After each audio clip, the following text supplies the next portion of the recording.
They converted to Islam. When we look at the 23 years of the Prophet, when he was sent as a messenger for 23 years, 13 years in Mecca. He spent 13 years, and all of those who converted to Islam were less than 200 people. But when he came to Medina, the last numbers were hundreds of thousands of people. They became Muslim. And they became Muslims willingly, not by the force and with the sword. The question is, why this change suddenly? In Mecca we see individuals become Muslim. Every year a few people converted to Islam. But in Medina, hundreds and thousands of people, they joined the religion of Allah. What happened in Medina? Well, in Mecca, the Prophet sallallahu alaihi wasallam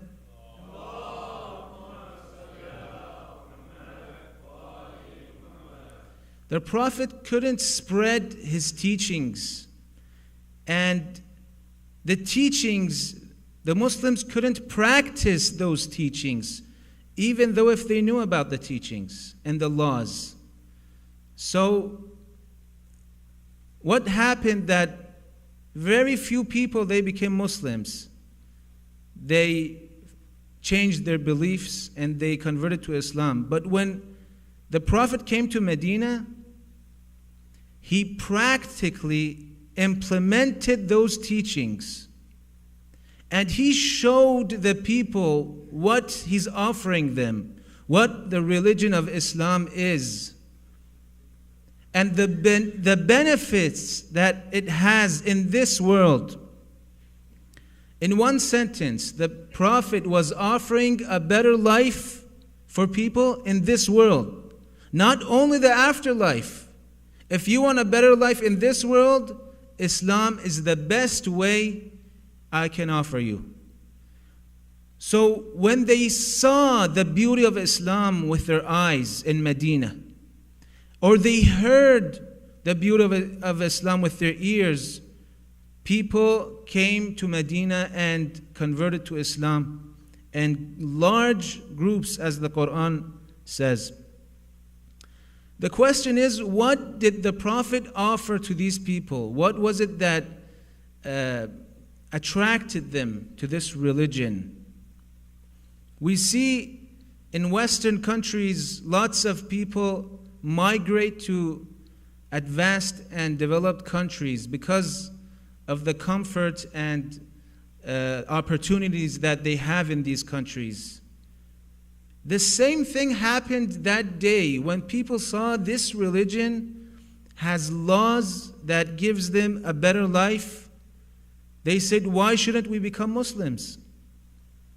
They didn't migrate to Medina. They became Muslims because the laws were for every Muslim wherever they lived. So the beauty and benefits that they saw in Islam made them become Muslims.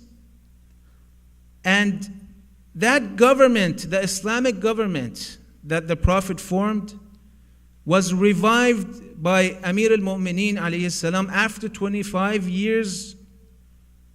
In about 4 or 5 years, Amir al-Mu'mineen, he formed a government. When he became the Khalifa, he revived that same government in that 5 years. Let me give you some examples. When Amir al-Mu'mineen alayhi salam one day was walking in the streets of Kufa, and he saw a beggar who was begging.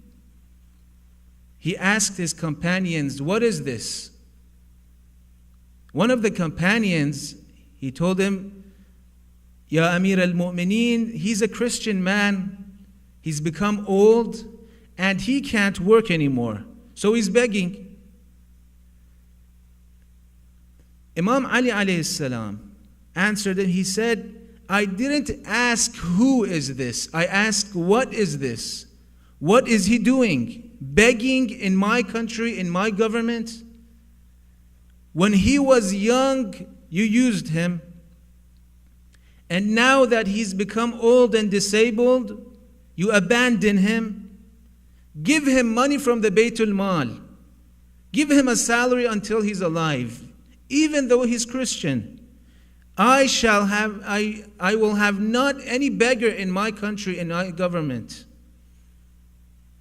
So we didn't, in that 5 years, the historians say that there was no poverty in Kufa or in the government of Imam Ali alayhi salam, even though his government, his country in that time was bigger than the 50 countries today in the Middle East. But they say this was the only incident that historians have mentioned about a poor beggar in his government. These things were what made people join Islam, a better life.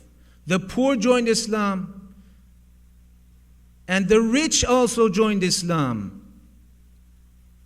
Imam Ja'far al-Sadiq alayhi salam says,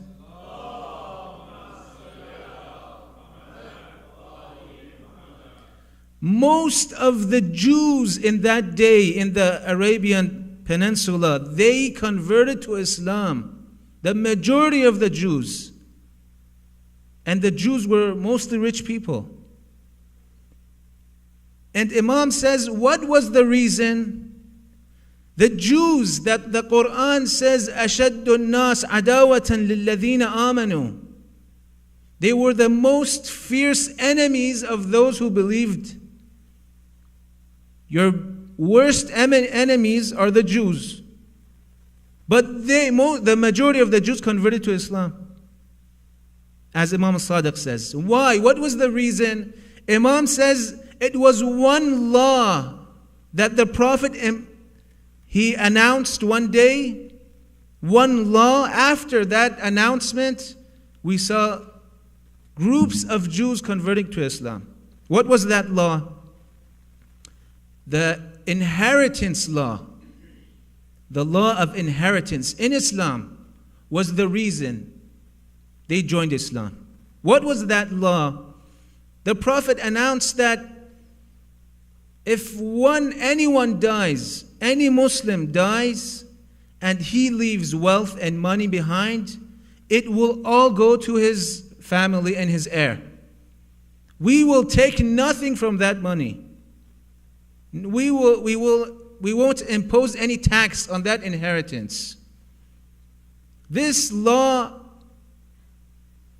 was a main reason why they became Muslims. We see that in many countries today, they don't have such a law. If you put your money in famous banks in the world, if you die, who knows what happens to that money? I don't know about specific countries what they do, but they have taxes on the money that is in the bank. If the owner dies, they won't give all the money to the family and the heir. Even in some Islamic countries that I know about, if you put money in your bank and you die, they impose taxes on that money.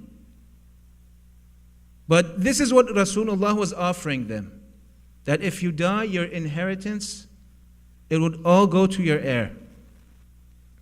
Number 2, he said if anyone dies and he leaves behind a poor family, if you leave behind a poor family, I will pay their expenses. I will take care of your family. Number 3, this is the Rasulullah, he went further than this. And this is one of the most beautiful things of Islam. I haven't heard it anywhere else in the world. He said if someone dies and he leaves behind a debt, I will pay his debt. Don't go to his family. The debt is upon me. Come to me. I will pay your debt. And so the Jews thought with themselves that If we die rich, then our money goes to our heir and our family. And if we die poor, the Prophet will take care of our family. And if we leave a debt behind, no one would go to our family because of that debt and abuse them. The Prophet will pay that debt. So why shouldn't we become Muslim? Imam al-Sadiq says that's the main reason the Jews became Muslims. They saw the beauty and the light of Islam. Even though the Jews, they were after benefits and they were thinking about economical benefits, but their children and their grandchildren, eventually, they would see the light of Islam and they would become true Muslims, and that's all we want. God knows maybe many of our scholars are from Jewish ancestry. But the question is that why don't we see this today? Why do we see that not only non-Muslims are afraid of Islam and they don't like Islam, but even we see Muslims that come to Western countries, or even if in the same countries, they don't want Islam anymore. They don't like religion anymore. They say, I have nothing to do with religion. Why? It's because that Islam has changed. The Prophet sallallahu alaihi wasallam,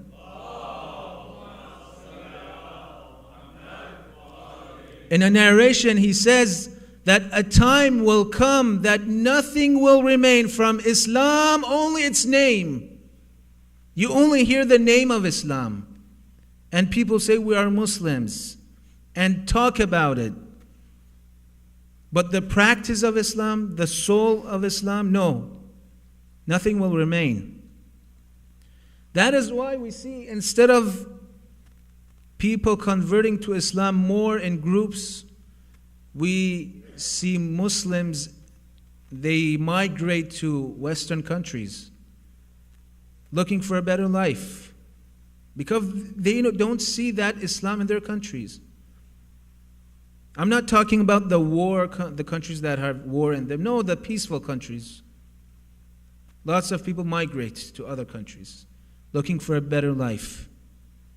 Why is that? Because they don't see the Islam. They don't recognize Islam. And this, we have a narration that says one day will come that people will leave Islam in large groups. The opposite of the verse. We have a narration is the opposite of the verse. The verse of the Quran says, وَيَدْخُلُونَ فِي دِينِ اللَّهِ أَفْوَاجًا. People will join the religion of Allah in large groups. The narration says a day will come that they will leave the religion of Allah in large groups. I hope that day won't come, and it hasn't come yet. And inshallah it won't come. But this is because after the Prophet's martyrdom, everything started to change little by little. In a way that Ibn Abbas, who was a companion of Rasulullah, he lived maybe 70 years after the Prophet's martyrdom. He said, I can't see anything of the rituals and practices we had at the time of Rasulullah. I don't see any of them anymore right now. Today the West sees the Islam of Muawiyah, the Islam of Bani Umayyah. This is what they see, this is what they hear. And they don't see the Islam of Rasulullah.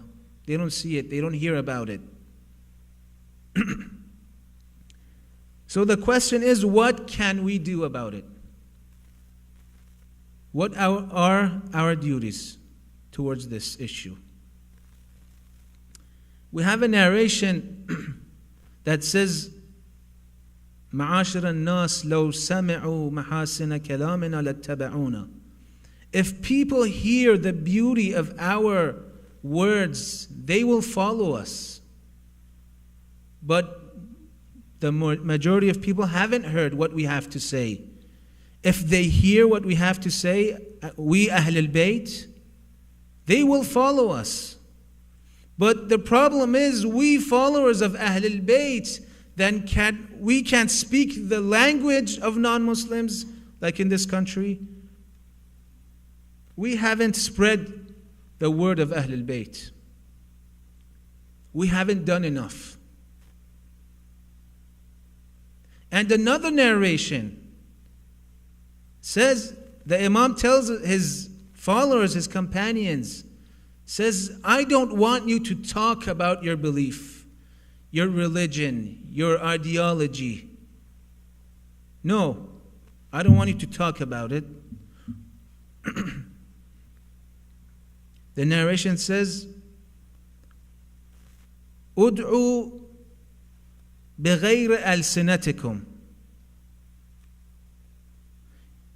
It means call people out to your belief, introduce your beliefs and your religion without your tongue, not with your tongue, but with your act and your practice. This is how you should introduce your religion. You don't have to talk about it. The way you act, the way people see you, this is introducing your belief. And in the same narration, the Imam says, لا تكونوا علينا شينا كونوا لنا زينا. If you want to resemble us in a good way, not in a bad way. The Imam says to his companions, what should you do? He tells them you should be honest. Honesty. People, when they see honesty in you, they would say, Rahimallah Ja'far ibn Muhammadin as-Sadiq. God bless Ja'far. Look at his companions, his followers. They are honest people. They never lie. People know good from bad people. The Imam tells his followers, good manners. If you want to resemble us, have good manners. And good companionship. They say Imam Ali alayhi salam was going to Kufa. He was traveling to Kufa. And in the way, he met a Christian man. He said, where are you going? He said, I'm going to that city, a certain place. And Imam said, I'm going to Kufa. We're going the same way. And we could be companions in our way and talk. So when they reached the road, it became two and then split the road. So Imam had to go on one side and the Christian man had to take the other road. Imam, instead of going towards Kufa, he walked with the Christian man in his road to the other city. And the Christian man was confused. He said, aren't you going to Kufa? He said, yes. He said, Kufa is that way. You should go take that road, not this one. The Imam replied that I heard from my Prophet, from Rasulullah sallallahu alayhi wa alihi wa sallam.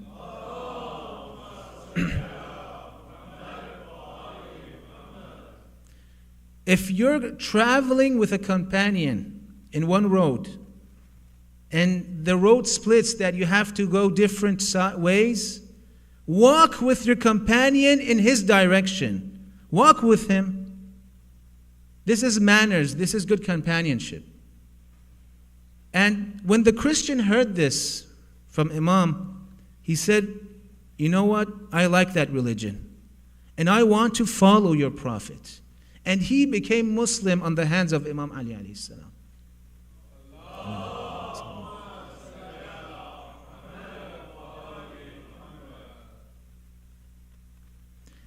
Rasulullah tells Imam Ali alayhi salam that if one man is guided to the righteous path, if you guide one man in your life, the thawab you will gain is more than having the whole world. One man in your life is enough.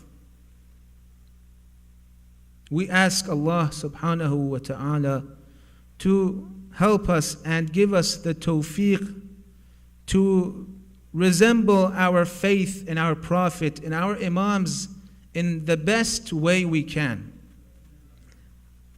Tonight is a night that Bani Asad, the tribe of Bani Asad, they returned to Karbala. They lived in Karbala.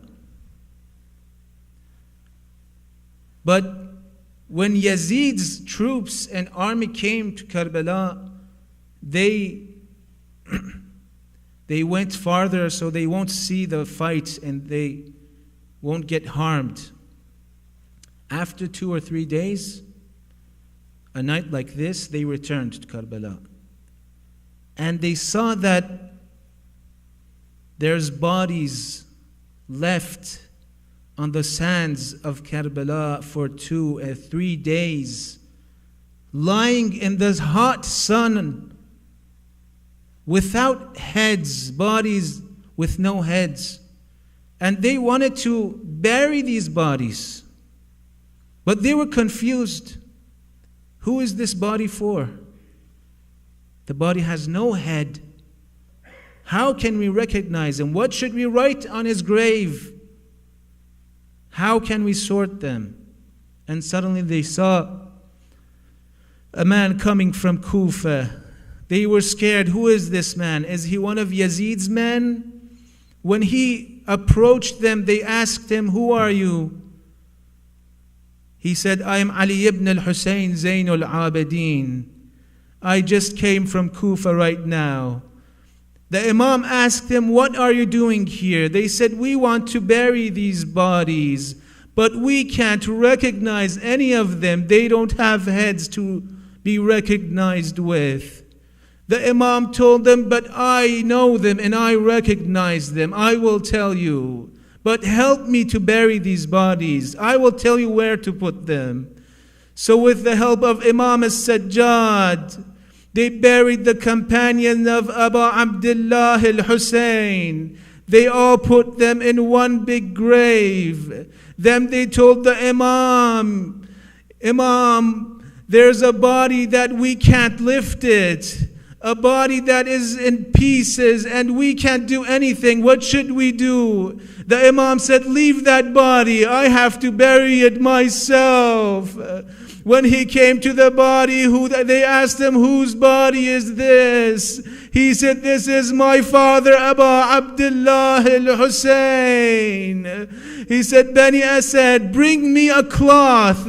I can't carry this body. I have to put it in a cloth." Because they cut him into pieces.